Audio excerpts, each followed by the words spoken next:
Thursday. So you know, trying to do the function of the as you can see, I've invested a lot of time in my YouTube channel, creating really good content about pre-construction, luxury pre-construction of what's happening in Miami. Let me tell you a little bit myself, right? I am a realtor. I'm a broker associate for Avanti Way. Uh, I was born into I'm actually in Nicaragua, and we migrated to the United States in 1979. My parents started off with a real estate company selling this project was called Fontainebleau Park in actually in Miami. So kind of pre-construction, and that's how we got involved into real estate. And then throughout the years, I grew up with my parents in the real estate office. Uh, back in the day when the MLS was like there was no computers, things that. But nevertheless, we did grow up in that whole environment and stuff, right? So as I grew up, I went to s- I went to Belen. I went to Columbus. I graduated. I got my real estate license. I did real estate for a year. Then I went back to school. I went to Barry University here in Miami Shores. Got a degree in psychology and a degree in marketing. And then I started a career with Procter and Gamble and a couple things like that. But I always been around real estate. So now I've actually been my real estate license since 1993. Right now, I'm part. We have our family has grown into right, and we have this company called Avanti Way, which is it's a group of owners. Avanti Way, we're one of the top 10 biggest uh, in the state of Florida. With 17 offices, over 2,000 agents, and growing. Right. So that's a little bit myself, and I would like to tell you my journey, why I started, and I mean focusing on pre-construction. My story starts off. Well, I've always done resales. I've done commercial. I've done different stuff, right? But I decided. I remember. Okay, so Surfside towers fell, collapsed pretty much. That was a very sad moment in our history. But that made us realize that there were a lot of things that need to get better, safety wise for the buildings, compliance for the inspections. So we the state took matters into get creating uh, different milestones instead of 40 inspections down to a 30-year inspections, creating all these regulations that we have to have structural engineers uh, revising the structures, also reserves, a couple of things, right? And so I still remember very clearly. We have we do have like every 3 months we have this big gatherings, right? And we were at this convention with all our agents, and we invited somebody from the city to come explain to us all the new laws that were being passed. I mean, this happened 4 years ago, about 3 years ago. Obviously, it's a grace period that you get to implement them.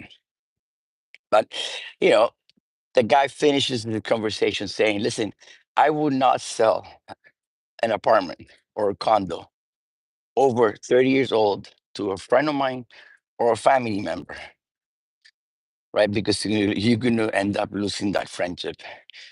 And I remember I sat there and that hit home.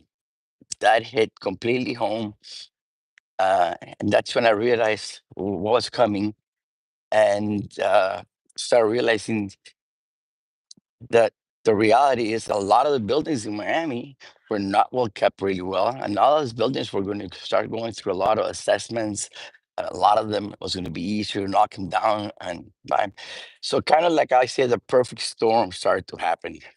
First of all, you have all these regulations, right? That was going to be very hard for a lot of these older buildings to comply with them, or it's going to cost a lot of money for them to actually put those buildings up to date.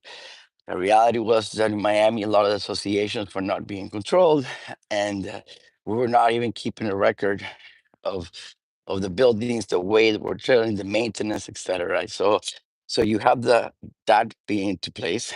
Then I mean, we closed last year. We're still having 1,000. If you go ahead and Google, and now many people moving to the state of Florida, And these are records from the driver's license from DMV. That alone tells you last year we closed at 1,280. I think we're still like 1,000, and I think it's going up again because things are happening in New York. So we're still getting a lot of migration coming down. So now we have new building codes. We have migration coming in, right? And the third thing that hit the perfect storm is we started to see uh, companies, let's say Fortune 500 companies like Citadel, move their headquarters to Miami, right? Or the Tri area somewhere in West Palm Beach, but in the Tri area, right? Moving to the state of Florida because of the tax breaks, because we're more friendly, because a lot of common sense, weather, et cetera, right? Uh, so now we have three things. You know, you have new building codes, you have population walking in, um, and we also have a new class of people coming in, which are this uh, big fortune companies that have high executives that have different income levels and different demands and stuff. And we're seeing. Remember, Miami was pretty much known as like the boom town. You know, we were a party town. People would come here for vacation.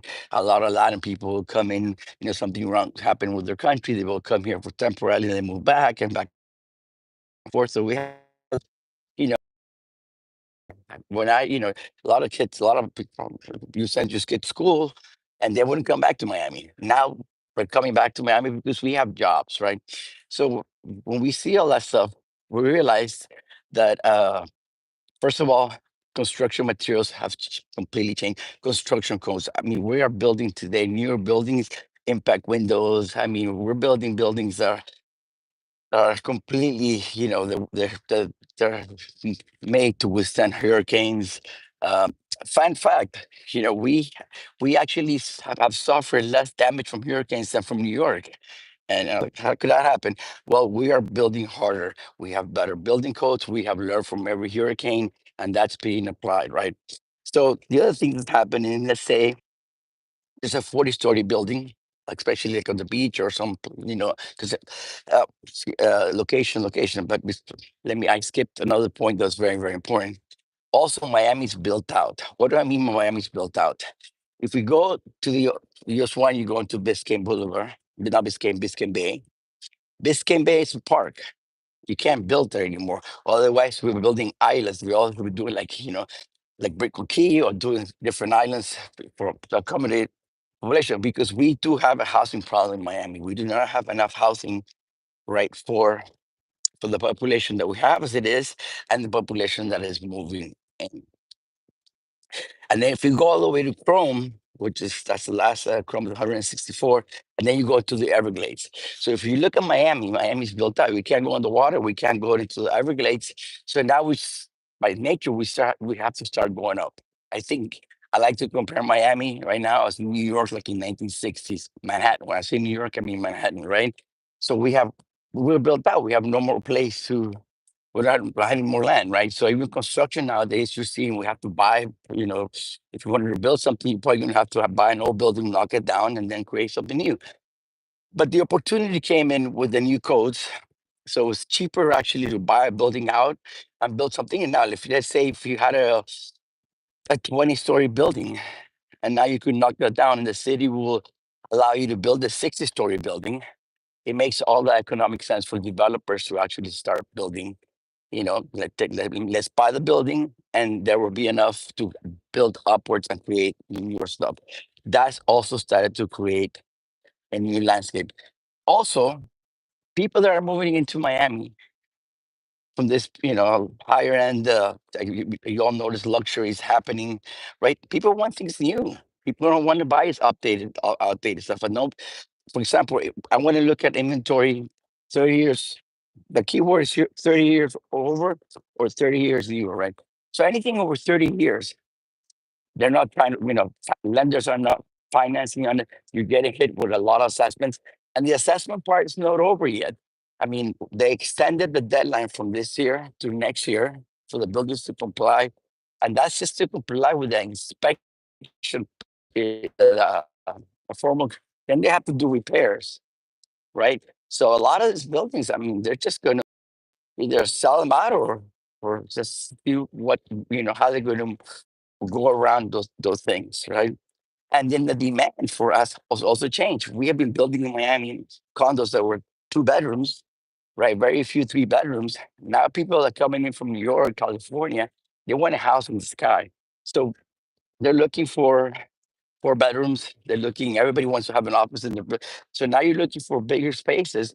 And now there's, it became their second home. It's becoming their primary home, right? So let's say if you're going to buy a second home or an apartment someplace, you might settle in a 2 bedroom condo because, well, in sense, I mean, you're going to use it once in a while. But if you're going to live in a 2 bedroom condo, then you might need an office, you might need different spaces, right? So that's fueled all this developing developers buying up these buildings and reshaping Miami. So Miami's being reshaped with all the good fundamentals. What are the fundamentals? Is we have the ability to buy older buildings and build on those sites, which is prime locations, right? Build better, newer buildings, luxury buildings, also catering to the demand of the customers of today's and everybody, like, we've seen smart houses and smart technology. I mean, we have advanced so much in construction and in the quality of life. We're all into the quality of health. I mean, we're putting purifiers, air quality. So we're all becoming aware of our living conditions and the living environment, and we want to live in an environment or an apartment or a house that it's not going to create problems for your health. So we have that. We have the population still moving in, and we are still getting companies moving in, like Citadel. You see in Amazon, you see in all these people, and those people still haven't been able to move in completely, right? Due to the fact that we don't even have enough schools. We have a major problem with schools to try to accommodate those people. But people are still coming to Florida, right? And that is a major shift, major shift that we have sustainable jobs for people, right? And jobs that pay pretty well. So these people are coming in. You're seeing all the stars coming in. You're seeing Miami's becoming one of the hottest cities to live in.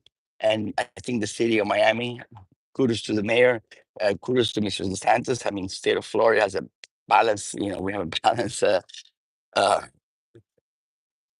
balance sheet in our economy. Our taxes are, I mean, one of the things that also Mr. DeSantis is fighting is to eliminate property taxes. Remember, we don't have income taxes, state income tax in the state of Florida. And I might even eliminate the property taxes. That's going to create another boom. So back to basics, we have developers buying up and building newer buildings for, that accommodate our needs for today. We have major population coming in. We're built out. We can't go. We can't build over there, so we have no choice but to build up, right?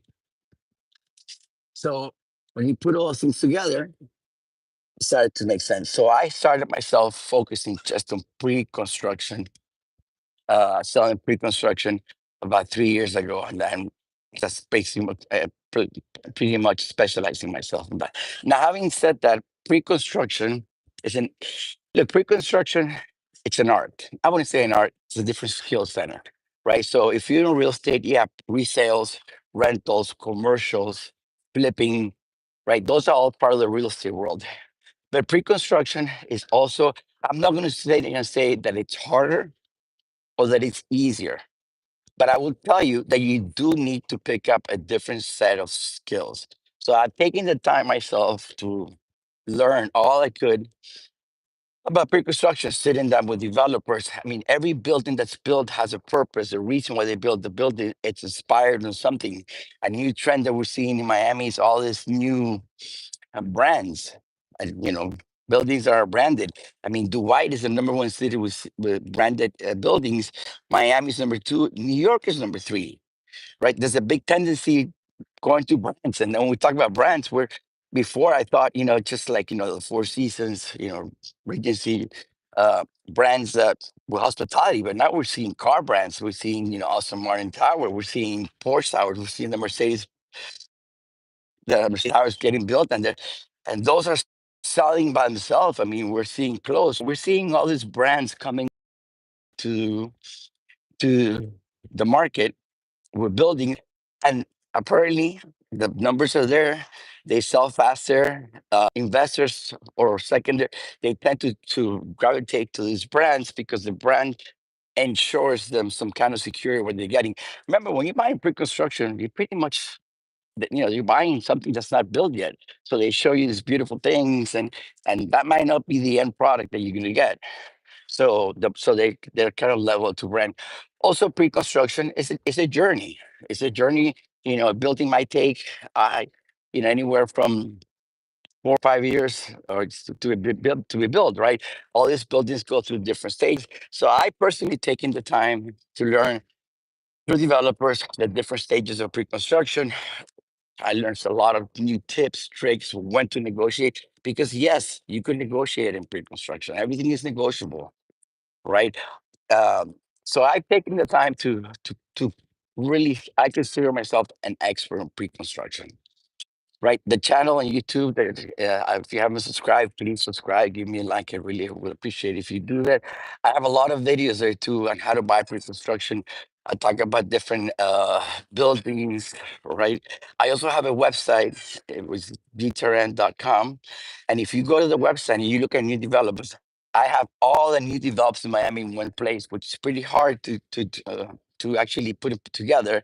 That was something that I noticed that we needed in the market, because when you're looking for pre-construction, it's not something that is on the MLS. It's not something that you could do. I put that easy. It's very easy. You go to new developments, you go by city, etc., and all the new developments will be there. So the price ranges and start from there, right? So I wanted to tell you about myself, share myself. What am I doing? I am right now. So we also in Avanti, we created what we call the Avanti Way Pre-Construction Community. Right now, we have 720 agents that have already signed up to the community.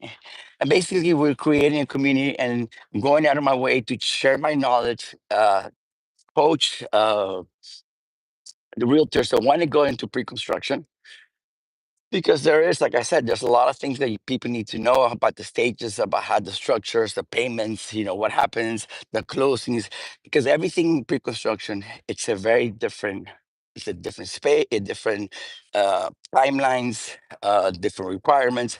For example, all contracts are different. I mean, in the Florida, if you're a realtor, all our contracts are standard.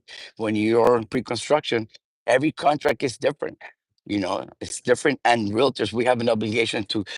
We're not lawyers. We're not here to interpret the law, but we have the obligation to guide our clients through the basic parts of the contract and actually suggest to them that might to look for a lawyer. So that's been my journey. There was a reason why I started. I'm super happy that I've took this journey right now. I am one of the leaders in the pre-construction world. I really believe in sharing. Sharing knowledge is important. It's one part of giving back. Um, Giving back to to the industry, and even to buyers, right? So if you're like a buyer in pre-construction or thinking about buying, first of all, if you're thinking about buying, my first advice: you do not buy anything that's over 30 years old. You have to make sure do your diligence, because look, even though they tell you, oh no, we paid the assessments. No, there's more assessments coming, right? There's more assessments coming because they haven't done all the inspections to them yet. And a lot of them are just submitting those inspections, and then it's going to come back and tell them what they have to fix. Imagine, what do you do with a building from 1970? How are you going to upgrade or put up to code all the wiring, right? Plumbing, a lot of things that, that are going to be very hard to actually do, right? Reality too, a lot of these buildings were not very clean, right? I think one of the situations that has been sad. I mean, buildings are, you know, people that own the building get together, they create a board and they manage, and usually these people on this board, I'm not going to say they had bad intentions, but nobody wants to. It's part of your time. You volunteer your time to be in the board, but nobody wants to be in this boards. And then what happens is you put maybe your wife who's not prepared to. I'm not saying not wife or your husband. I'm not gender wise, but maybe the person that has more time. But let's be realistic. These people are making decisions, millions of dollars to paint a building, to change an elevator, right? And these decisions sometimes are very complex to actually guide, and they don't have the knowledge to be guided through those things, right? So I think the whole landscape is changing. We're being more transparent to the associations. The associations always been a mystery. The budgets were, so all that's coming up to light, and we're creating new stuff. Having said that, I don't want to take more of your time. I'm trying this new feature of life, right, and try to. I wanted to see the human side of me. I'm a real human being. I'm very passionate at what I do. I love real estate. I do real estate all day, right? My whole family's into real estate. My mom, my brother. Um, so this is something I do. So, but if you're looking to, even if you have a conversation, want to have a conversation, reach out. I could definitely tell you what's happening in Miami. We could talk about developing zone, opportunity zones, EB5s. And the reality is this: my advice to you is this: do not buy anything that's pretty much an older building, because you're going to find. I mean, look, for example, if you look at the news.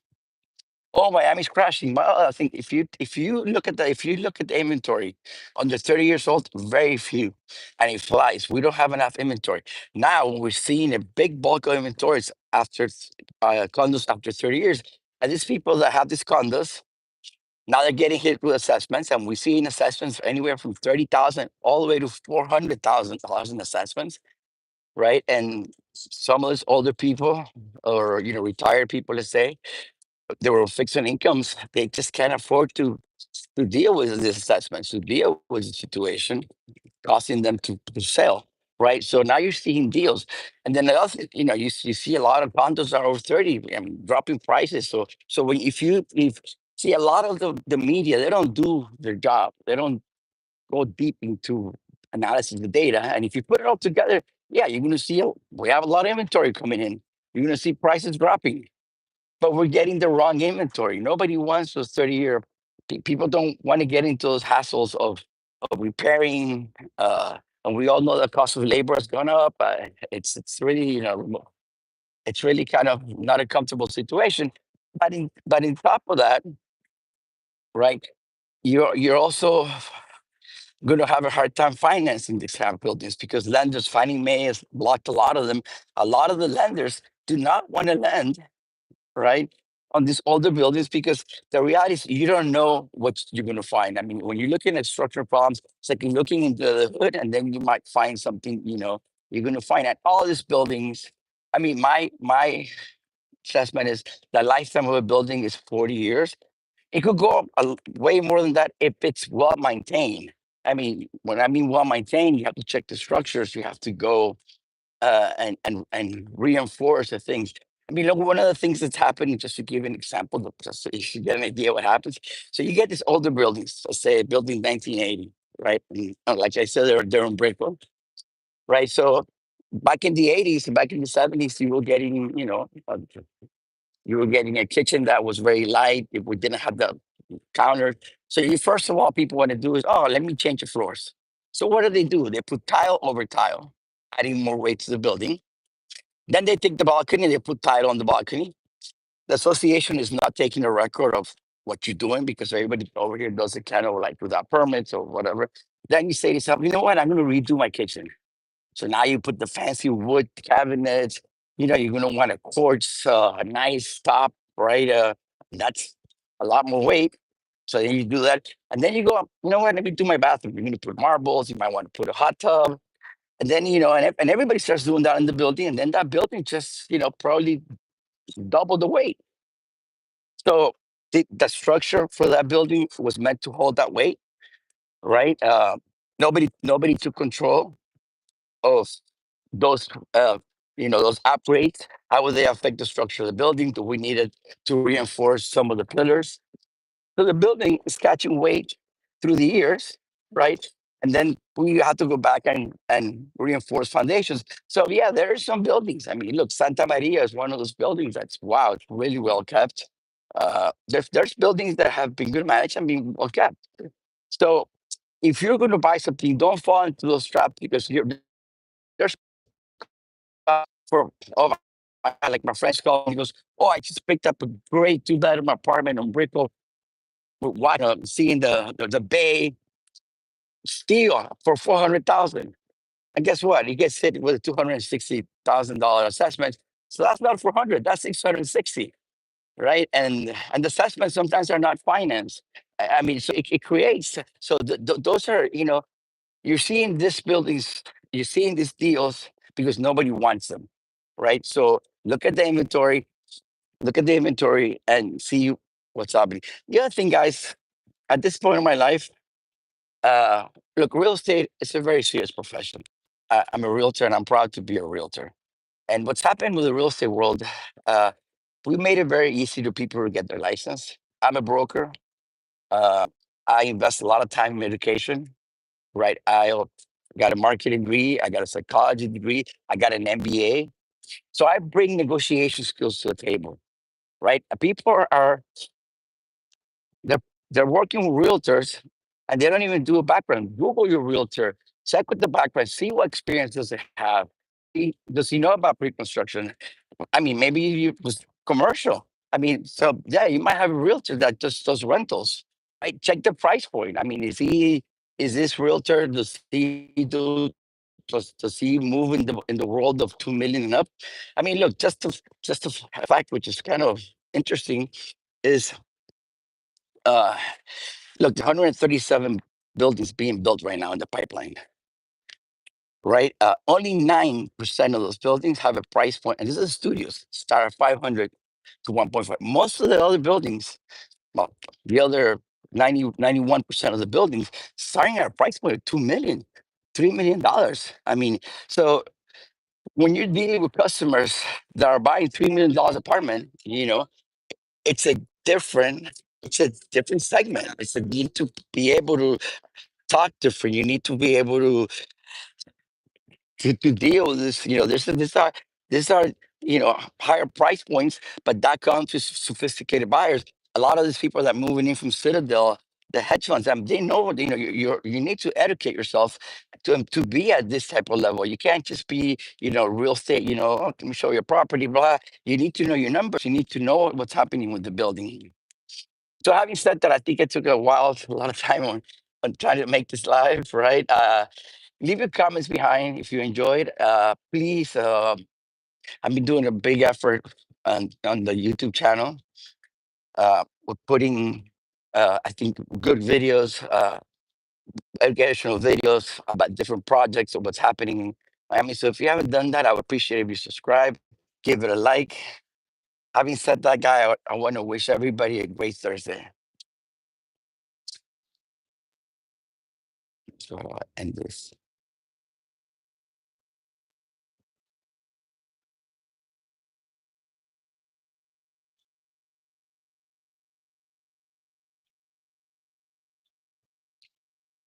Mhm.